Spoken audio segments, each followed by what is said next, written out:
Mais maître a lobby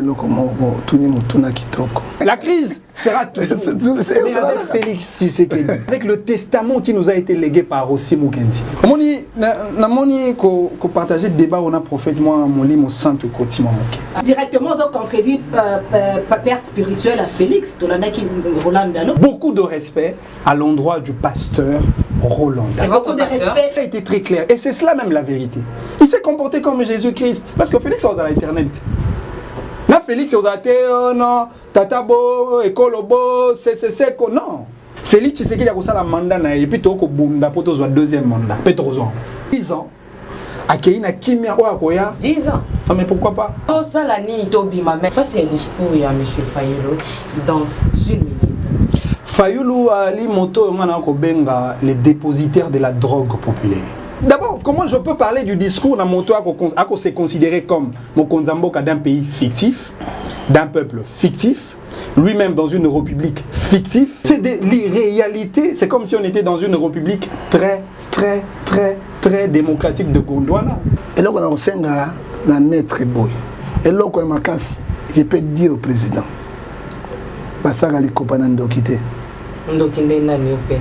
Mais tu vas te mettre yo tout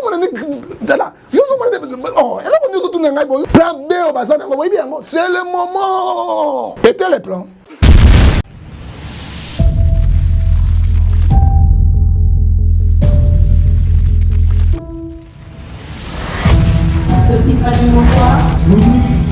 Let's go.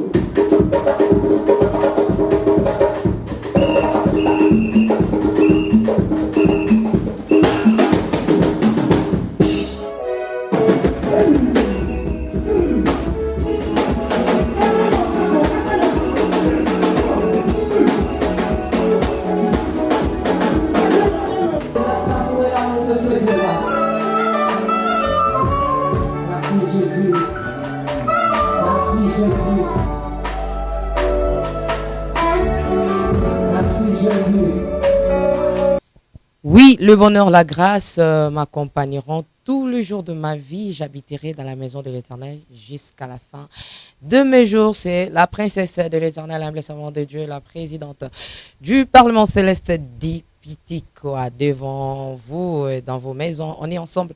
Il n'y a pas de souci, je ne suis pas seule avec ma consoeur Diane Walembo, à qui je dis bonjour. Bonjour, maman. Est-ce que je peux dire shalom? Shalom, bien sûr. Nous avons tous besoin de shalom. C'est normal. Que la paix de l'Éternel soit avec vous. Mais comme les catholiques disent, hein, oui. La paix soit aussi avec vous. Amen, amen, amen. C'est ma consoeur. On va présenter cette émission avec elle. Que nous recevons le pasteur, le prophète Ngefa, John Ngefa, la mort de Jésus. C'est comme ça qu'on l'appelle, eux. Manix Kiyenda, communicateur du cash. Waouh, c'est chaud aujourd'hui. Il est déjà là, c'est lui qu'on appelle le prophète John Ngefa, à la mort de Jésus-Christ. Il est déjà sur ce plateau, mais à quelque part, Alain Kiakala derrière la caméra, Yves Ebolofa derrière la caméra. Donc, Régis a vraiment.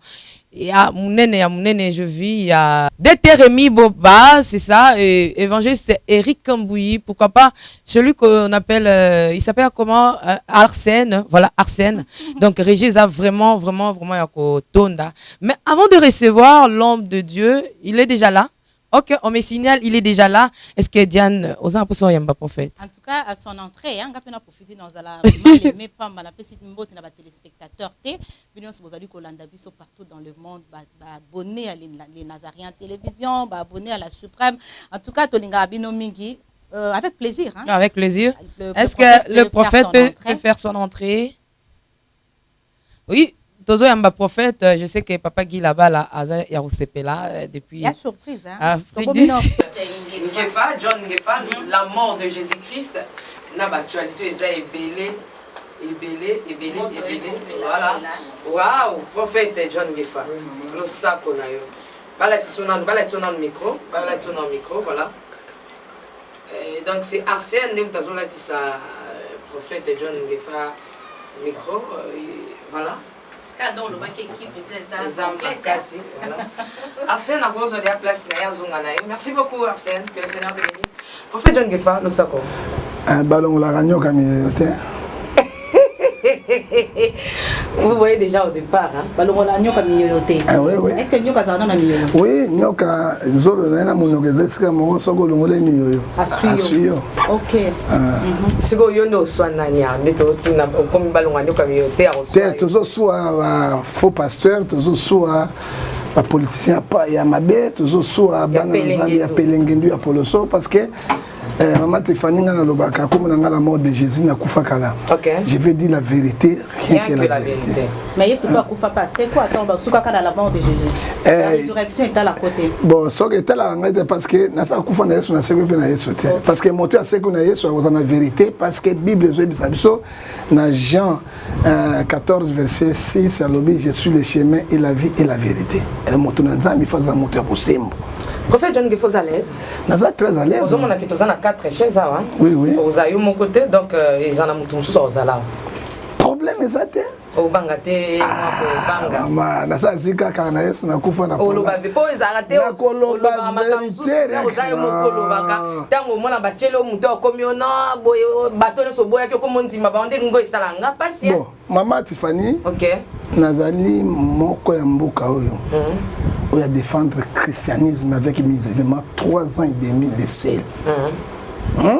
Où il y a coca, coco et sangaïté. Ozomona, Zambia une époque na tango atinde la défenseur na pour défendre.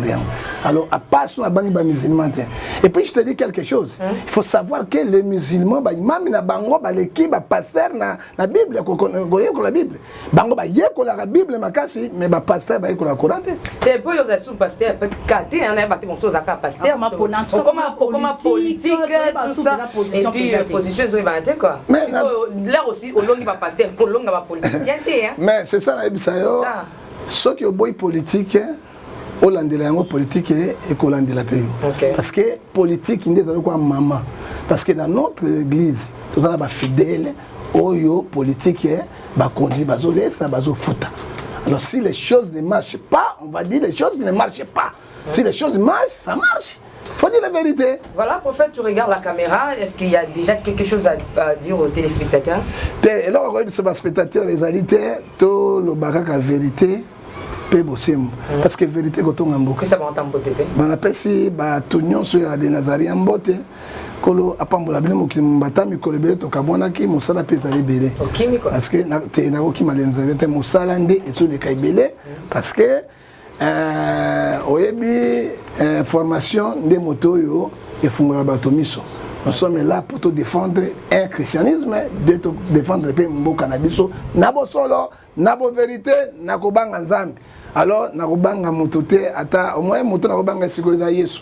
Soki ayina mandefu na ye nako diminuer, mais soki Yesu te aji quoi.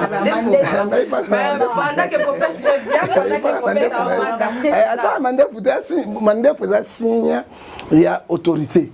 Hein, ça signe autorité, et sagesse. Nde yango wana to chema ndefu aza mandefu na ndefu teto mona Yesu temina foi aza na mandefu prophète exemple msupe au fo boya kapo exemple msupe atelo a bandi ko pesa na ba idée po déjà débat ya bitumba te débat ya koswana te mais débat ba idée atelo boyo mona ke ba idée ne zo koma te andi comme ça comme moi likolo nde yango ese ko sa to pesa ko pesa idée ko sa peut pas si mais avant ça pendant que zo vanda to ozonga na régie ba pesa so élément moko pour tout comme ça penzambe ya diane chrétien non exactement t'as mis pasteur tozonga na première partie de l'émission oyo tozana prophète John Gefa face à l'église tozonga na na régie ba pesa so élément et pas Alain Kiakala Yves Bolofa derrière la caméra bébé mignon Alain Kiakala et Yves Bolofa monsieur Fayulu et bongo tozonga poto beta makamonding zaki prophète John Gefa au Rwanda. Merci beaucoup maman Kolo apambola yo. Ni nani Yesu Tibidon tibidon tabibon perdabidon Yesu uzima Ni nani Yesu Tibidon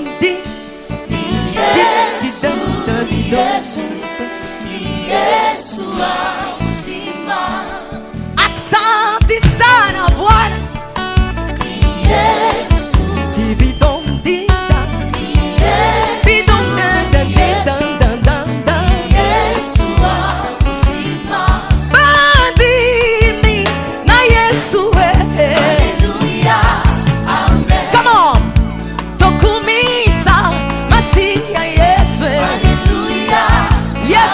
akosaka te akosaka te Yesu abwakaka te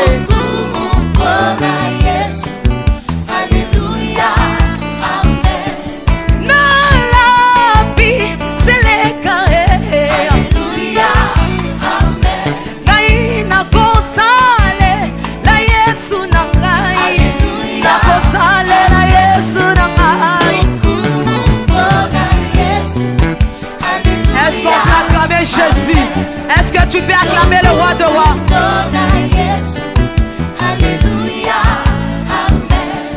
Bandi mina Yesu sabadino tokumisa Yesu masiya na ngai azana bomoi Yesu azana bomoi Shama azana bomoi azana bomoi yeba Omoni namoni ko partager débat on a prophète moi mon lit mon centre côté mon moké. Soko tali on en parlera. Soko tali Deutéronome. Je crois Deutéronome 15-17. OK. Ba lo belande ni nzamba ro ibisa a s'adresser na bana Israël. OK. Que bo sengeli pona bino. Oui. Koti a te comme roi. Un étranger. Mopaya, un étranger. Voilà. C'est-à-dire quoi? Par moment, le malheur, Yamboga Nabiso, la République démocratique du Congo, c'est d'avoir investi les étrangers pendant autant d'années. Des années. Mais alors que les lots, tous les vrais Congolais, nous autour le Félix Antoine Tshisekedi Tshilombo, c'est le début de la délivrance. Motuna Mosu Solobi. Parce que namoni motuna daki mo ba brochette belé soko rappela moi mususu tout ça la ni mais ça crise mais moni crise Victor balobi aye kama na ngambo ya ba na ye ba utine na lutte mama moni ngayo romona na ye lenge ya ba bunda pour régime ya Kabila bakende. J'ai été arrêté à plusieurs reprises.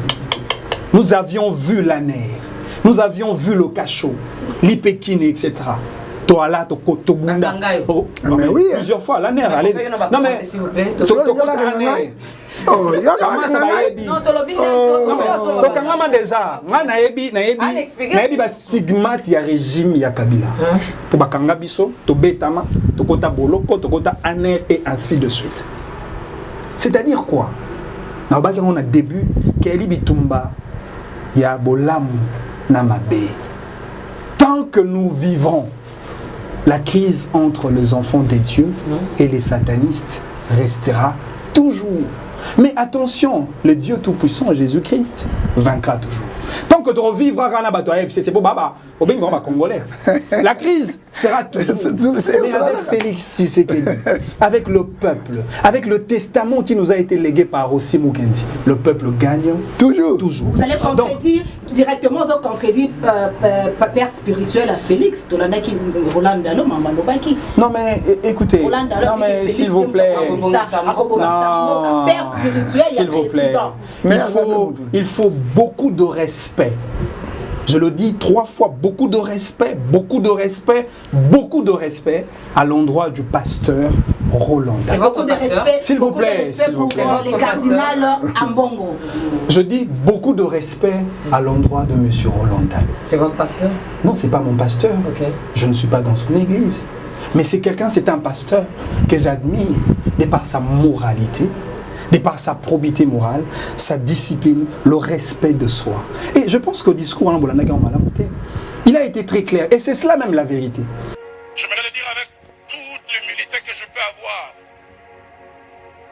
Chaque fois que je prie pour lui et pour notre nation, 2 pensées fortement dans mon cœur. Ça va peut-être décevoir certains, mais je préfère le dire.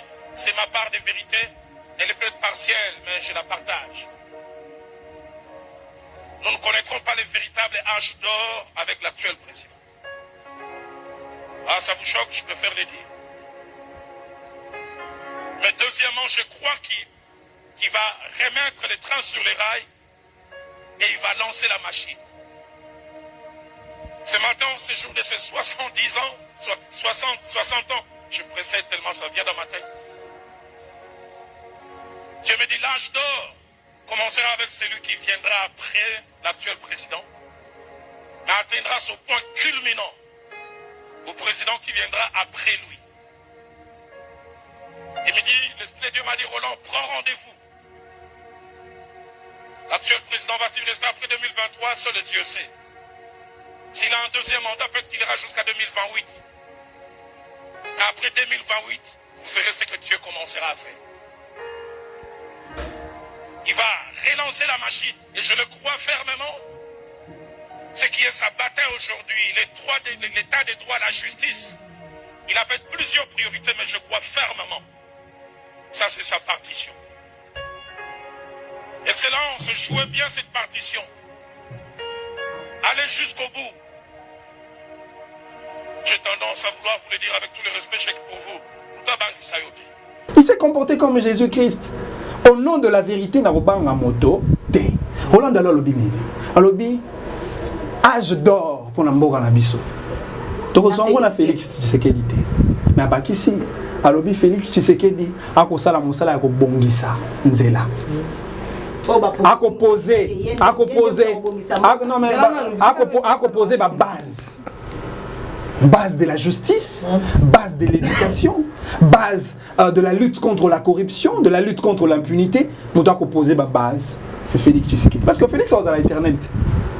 Là, Félix, c'est non, Tatabo, Ekolobo, c'est non. Félix Tshisekedi a fait un mandat et puis il a fait un deuxième mandat. Pétrozon. Ça a 10 ans. À Kéina Kimia Oakoya. 10 ans. Non, mais pourquoi pas? Quinquennat Liboso, 5 ans. Tu reçois la deuxième mandat. Tu reçois la 10 ans. Non mais, maman, et le président, biso tu as un bilan. Tout ça la ni Tobima maître. Potobima. Non mais c'est très clair. Le chef de l'État nous a déjà prêché le chemin, la voie de sortie. Potobima la crise, Fotolinga Congo, Koleka, le roi Manitou. Fotolinga Congo, Koleka. Bakon na politique na biso. Fotolinga Congo, Koleka ba intérêt na biso. Voilà la voie des sorties. Et donc Félix Tshisekedi a invité Montonios, les amoureux du Congo. To sangana na bomoko pour que te servir. Mais maître, avant d'appeler ça Diane qui dirige maintenant, avant d'appeler ça, il y a prophète, il y a tout n'a pas sur tout le temps il faut que tout n'a discours il y a Fayulu pe na bande Yolanda qui maître. Face il y a discours il y a monsieur Fayulu dans une minute. Non, il y a pas kiti na ba mesa. Ah. Atanya ukondoko. Namona yo nachayo na mwamba na minito na kata pena katikata saki ya fufu. Oui, alors est-ce que tu bonjour Boni et le côté et puis qu'il y a mon bureau à travailler des micros donc dès aux ans on a eu galère na niveau 0 tout ça la boy ngai naza na mbongo vraiment mingi te mais nazo tchela bino mo mutio naza nango na agence moko boye Nazareta. Qui dit sérieux. Oh. Maman, comment est bon donc yo pèse au fouti mbongo pour partir à Poto biso to ya to jubilo. Na bengi ya Scotty. Agence moi ifongami comme na Nazareth. Na kufie. Agence lisusu. Ndeke sansu mulongo kuna. Pour cela susu. Kuna iza mamba mulongo te. Yesi afuti mbongo kuna partir à Poto biso tozoke ko récupérer biloko oli. Atika boyeko. Yiso mona makama bongo na monte. Bat papa si mbongo kuna biloko récupérer biloko oli na agence. Ezalaka. Mais yango ibandi. Maman. Leki nanga yebisi ngai mena ndimite. Na lingi na mona ki mona mbeso. Poli kamba boye. Na monte na ne salamate. Mama yebisa ngai. Papa si mbongo kuna biso to récupérer biloko oli awa. Ya solo boutique Nazareta. Ezali boutique ou ezali à distribution de produits alimentaires. Ah! Nakali poto sunga bandeko oyo même ba oyo bazana na peu de ressources comme on peut bandeko bazana niveau Kinshasa même avec un petit rien. Donc à partir à $10, $15. Donc si on a un bon côté, nous devons na poto ko sunga yo a ozuka biloko kolia. Eh maman Nazareth nzamba pambola ya bakise mikole belé awa na sena mokili. Et bongo awa tozawa poto yeba adresse awa. La boutique Nazareth a été ici à Kubungate, Toza sur avenue Monkoto numéro 1, direction Elengesa. face à face na église catholique Saint-Vincent. Ah, direction est ça, mon côté numéro 1. À face de l'église catholique. Ah, Saint-Vincent d'école. Bon numéro de téléphone, vous avez monté? Déjà, vous avez on a 3 numéros pour Paris, vous avez un numéro pour la Suisse, vous avez un numéro pour la Suède. Ah! Non. Nazareth, vous allez à Congo Sili. Julia, ngana kangisa kia fufu. Il y a modé, il y a fufu. Oui, pour la Nazareth, dans un système en bimbi, dans Bongo Shingong. Bon, ok. Vous allez Silio. Ça, c'est du sérieux. Fayulu Ali Moto ngana ko benga les dépositaires de la drogue populaire. Ba congolais balangwa. C'est-à-dire Moto yo a ko injecter drogue bangi na Moto. Bangi drogue c'est bangi. Congolais qui na mwa mbilinga pour comprendre la vérité. Heureusement, biso bilenge. Autant la valeur tshisekediste, le valeur noniste. Tout le monde non contre le mensonge. Discours naïf. Non mais maman. Du discours. Mais d'abord, comment je peux parler du discours dans mon toit qu'on s'est considéré comme Mokonzamboka d'un pays fictif, d'un peuple fictif, lui-même dans une république fictive, il conçoit de manière fictive 30 juin naïe, on peut commenter un tel discours. C'est ce que je voulais que... C'est de l'irréalité, c'est comme si on était dans une république très démocratique de Gondwana. Le Congo n'est pas un film. Écoutons, soyons quand même réels et respectons les acquis de notre pays. Le Congo est un pays réel, avec des problèmes réels, avec un peuple réel, et donc parlons de la réalité. Diana, prophète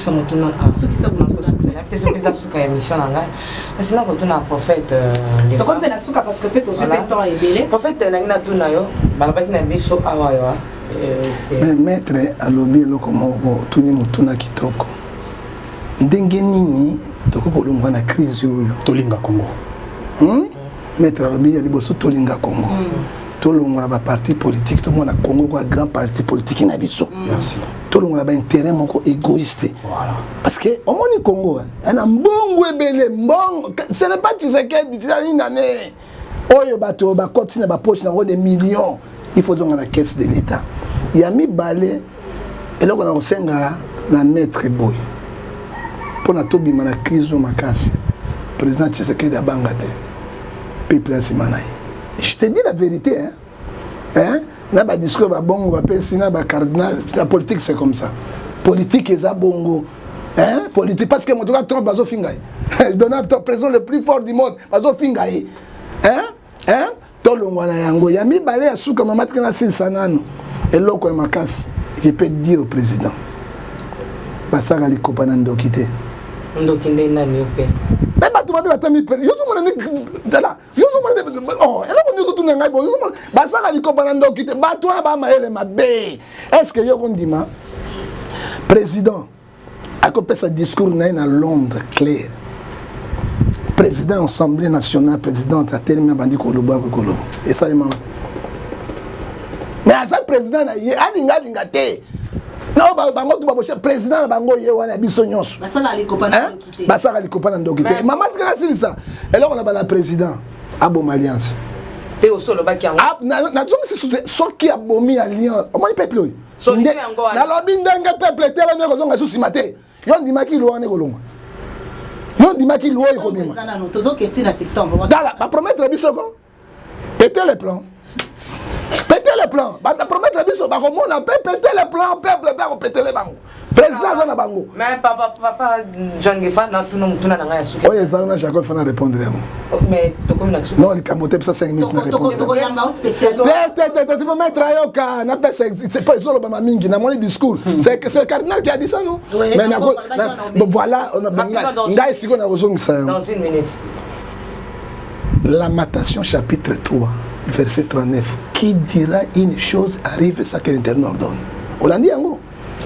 Esaú na Jacob na maman bon tata bon donc continuer qui pendant Esaú et là on a inspiration tant que papa na bango Jacob mis se koufi mwana pe dans ce qui wan mwana kende ko bomanya mama na liboso il ngana ya personne bénédiction maman yo kiam la maman c'est l'église moi na yaka maman mako tata moko Malachi chapitre 1 verset 3 4 na yo ki papa na yo azobenga et Jazaki chassé et nani Jacob azaki moto ya ville kende to bomanta ba ya moke to bomba to lamba na tioba poil okene pa ya papa la personne bénédiction maman ça moi na tout ni maman problème les dans Congo il faut faire beaucoup d'attention problème en Zambie la zone Sabino je dis en tant que prophète de l'Éternel même être le bible réalité à mon Zambie à surprise maman alambi azu il y a zaki na ba poil te ils ont dit na ba poil abat c'était moi na tout ni maman na soki papa yebingote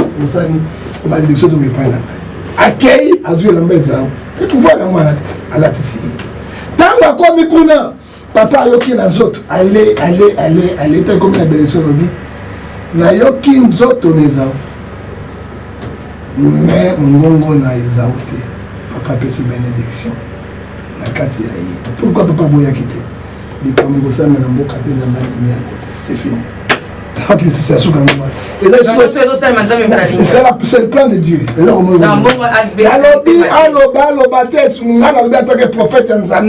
pense que c'est le plan de Dieu. C'est fini. Comprendre c'est fini. Non mais on passe à autre chose. Ouais bah merci. Mais prophète, nangina tunayo na mboka oyo tomona ba bimsi la biso na temps ya na république moi mboka Kabila balabaki était Papa Simon Kimbangu. Alors, le 4e président, Yende Moutou, Samboka. Kabila président de Kabila, non? Pardon, Tozo Kende. Là, tu y a une fatina début, prophète, Bimi, ça Nzambe Balobi, tu souviens, Nangamba, il dépêche, Balobi, président, il y a 4e Ezali.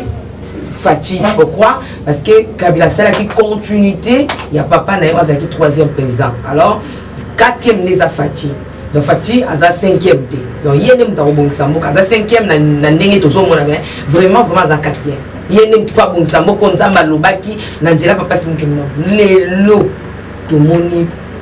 Pasteur Roland Dala lobi na biso te yakobongisa kaka mususu akoya pana koya komi 6e so za 6e ta za 5e siko lisa ko la papa Simon Kimbangu o ba tous ba respectaka papa Simon Kimbangu ba ba kaza prophète solo et qui wa ki mo pili kan prophète nani donc nani avocat ko lobete bino ba pasteur beaucoup tia biso wa bina mais a raison parce que na côté les militaires il dit des choses qui sont réelles hein ils ont fait yo kana bisayo so to la ni logique hein quand ça vous abîmer l'héros national quand un président mort Mobutu 2e, 3e Kabila le père, 4e c'est qui Ezaki Kabila le fils, 5e Nani Félix, chiffre 5, Ezali la sainteté de Dieu.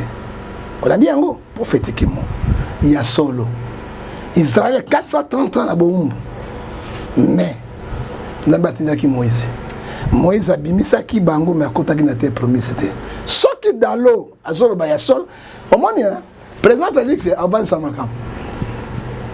Hein? Mais bon, il y a un peuple congolais. Oui, et vous en présent, là, moi, je suis.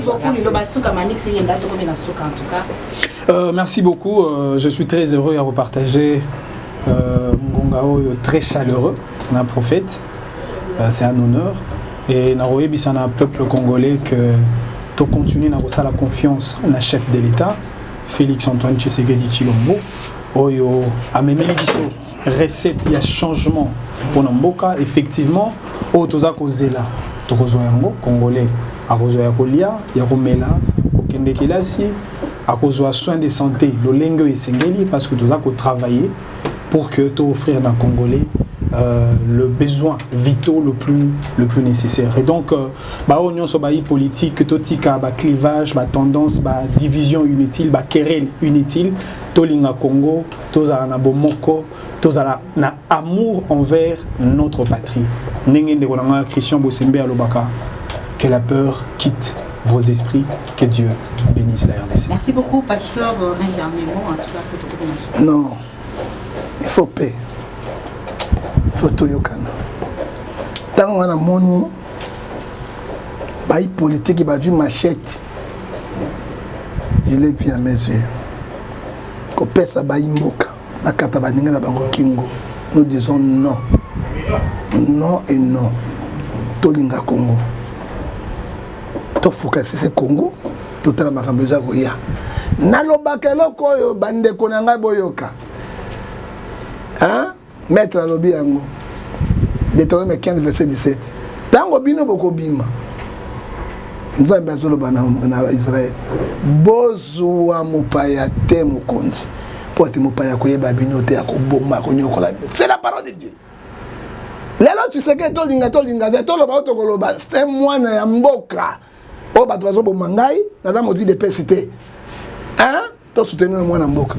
Le message c'est dans votre famille. Hein? Aujourd'hui tu sais que dit pas. Est-ce que plan B au Rwanda banango? Plan B au Bazanango, c'est le moment. Nazoloba. Ezala faille, ezala bemba, ezala bamozito, bango tout tes familles missions, tous les longo, total intérêt à Congo, non les intérêts des étrangers. Maman Tiffany, comme la souka. Oui, comme la souka, je dis merci la maître, merci la prophète. La manipulation sur la Bisso, vraiment, ma tonne d'invité désannoncé. Na président merci, la manipulation sur la Bisso partout dans le monde entier. Là, je vois mon papa Guy là-bas là, maman Lauriane là-bas là, en Afrique du Sud, Bandiko sur Ngal Nazaria, Marlène Louis, les cap depuis les États-Unis, Bandiko sur maman Betty, maman Madi Kibani, à Londres. Que le Seigneur vous bénisse. Nathalie aussi beaucoup de chapeau. On a vu au CP Néomoni, papa John Ngefa, la mort de Josie Fakala. Merci à vous aussi. Merci, merci maman Tiffany, merci à nos invités, hein, parce que tous bon autant et bien. Tes problèmes n'étaient pas un mot caliclement bézadé. Les téléspectateurs, c'est pour mon émission en cours pour comprendre que tout ça là qui deux séquences à Liboso, tout ça là qui n'a pasteur, n'a prophète John Ngefa, séquence à mi-balé, tout ça là qui n'a invité la mission mi-balé, vous avez commandé un plateau. Mais Baza bien limité. Oh non, nous sommes les frères. On a mon irrémiati. Non, partager, non. C'est là qui d'ailleurs surprise pour la barre mi-balé, motomo et baïté qui va vous confondre. Motomo pas ébaquité, moi je ne savais pas. C'était un plaisir. Merci beaucoup très chers internautes pour l'attention. Oh, oui, la coupé sa biso. Bon, s'abonner massivement dans les Nazariens télévision. Il y a sous prophète Ngefa, tout le bela sous Makambo et Taliba pasteur parce que la moussi sous esprit na biso. Donc il y a sous maître Manix qui est dans un communicateur à cash. Tout sur la Makambo ils allaient coller na cash n'engé pembo ils allaient kokambama. Merci beaucoup maman Tiffany et merci à tout le monde. Au revoir. Alain Kiakala derrière la caméra. Derrière la caméra. Merci beaucoup, merci. Au revoir. Shalom, fidèles téléspectateurs de NazarienTV.com, une chaîne 100% chrétienne qui édifie le chrétien du Congo ainsi que du monde entier en général. Bien-aimés, nous avons entendu vos supplications, vos cris et dorénavant, vous aurez une version française de tous les témoignages qui sont passés sur le Nazarien. Le voyage astral se fait le déplacement de laisser son corps et de sortir en esprit. Version française désormais de tous les témoignages. J'ai même fait appel à des démons puissants et géants, mais ils n'ont pas pu. Ceci est un grand rendez-vous à ne pas manquer. Un cadeau surprise que vous offre le Nazarien. Abonnez-vous très massivement sur le Nazarien News afin de ne pas rater cette occasion. Ces combats étaient sur le plan spirituel et le plan physique. Et ces témoignages vous sera présenté par votre digne serviteur Elipem Bengoma. Attendez-vous à une grande bénédiction. Restez branchés, restez connectés parce qu'il y aura du lourd et il y aura du nouveau. Et que Dieu vous bénisse énormément et abondamment. Moi je demande par rapport à la robe, parce qu'il fallait expliquer la fois passée par rapport au pantalon. Shalom peuple de Dieu, que la paix de notre Seigneur Jésus nous comble, parce que tous nous avons besoin de la bénédiction de l'Éternel. C'est la sœur Tiffany Mokoa, la princesse de l'Éternel, la présidente du Parlement céleste, députée Kwanabanda Kunabino. En tout cas, la Bible nous dit, vous connaîtrez la vérité et la vérité vous affranchira. Nouvelle Zakaka, tu peux communiquer, information, c'est que les Nazariens ont moins souci, vraiment souci, mon côté technique. Voilà pourquoi nous vous supplions, nous vous demandons, s'il vous plaît, d'ailleurs, vous accepter Rabiso Nabanda Kunabino, car le lingue tozali. Vraiment to senga na bino na bolinga nkolo bayo bolinga kakolanda mingi les Nazariens vraiment bosunga biso bo s'abonner na les Nazariens News donc neka ke komami wana les Nazariens News parce que les Nazariens oyo ya Kinshasa ndeko boyebaki liboso ezu un petit problème technique. Donc moi et toko tsaba vidéo il y a milai eza vraiment pour l'instant. Donc voilà pourquoi na bolingo musalo tozala nango tosala libino les Nazaréens news. Dans les Nazaréens news ndé ya bino les Nazaréens news. Les zaka les Nazaréens donc ndakwa les Nazaréens. Okay. Famille les Nazaréens toujours mais news au fait que les Nazaréens news ndenge ba komia ngwana au cliquer na place ba komi s'abonner au s'abonner massivement donc faut s'abonner au epipe moninga s'abonner au epipe de quoi s'abonner donc vous s'abonner massivement s'il vous plaît bible ngakolo bible ngala certifié bible ngala princesse de l'Éternel bo sala on pona bolinga nzambe. Je vous aime beaucoup de l'amour de Christ donc je disais tantôt que les Nazaréens ont un petit problème technique, voilà pourquoi nous vous supplions de s'abonner sur les Nazaréens news. Ces derniers temps nous utilisons beaucoup plus les Nazaréens news parce que les Nazaréens Kinshasa a un petit souci, un petit problème technique. Que le Seigneur nous bénisse, que le Seigneur vous bénisse parce que tous nous avons besoin de la bénédiction de l'Éternel car la Bible nous dit c'est la bénédiction de l'Éternel qui enrichit ne fait suivre d'aucun chagrin. Au moins émission Tali Oyo attaque au Tali donc toujours sous kakana ba minute cho ba 1 minute 2 minutes 3 minutes parce que moi to ke mula ezate donc ba témoignage au lanjo table sainte au lundi mission ka au landa oyo attaque oyo lundi ya muke oyo donc cliquez lien oyo za na sewana après titrage kazo elandaka wana donc soko moni titrage na sewana au mona lien alors cliquez le lien wana et remember directement dans les Nazaréens news donc cliquez kaka donc au tali attaque au mona titrage ezawana parce qu'on a c'est à titrage wana au mona lien final lien wana et remember dans les Nazaréens news. Quant à moi je suis rempli, je suis comblé de joie pour bokozala boko s'abonner et belé ciao.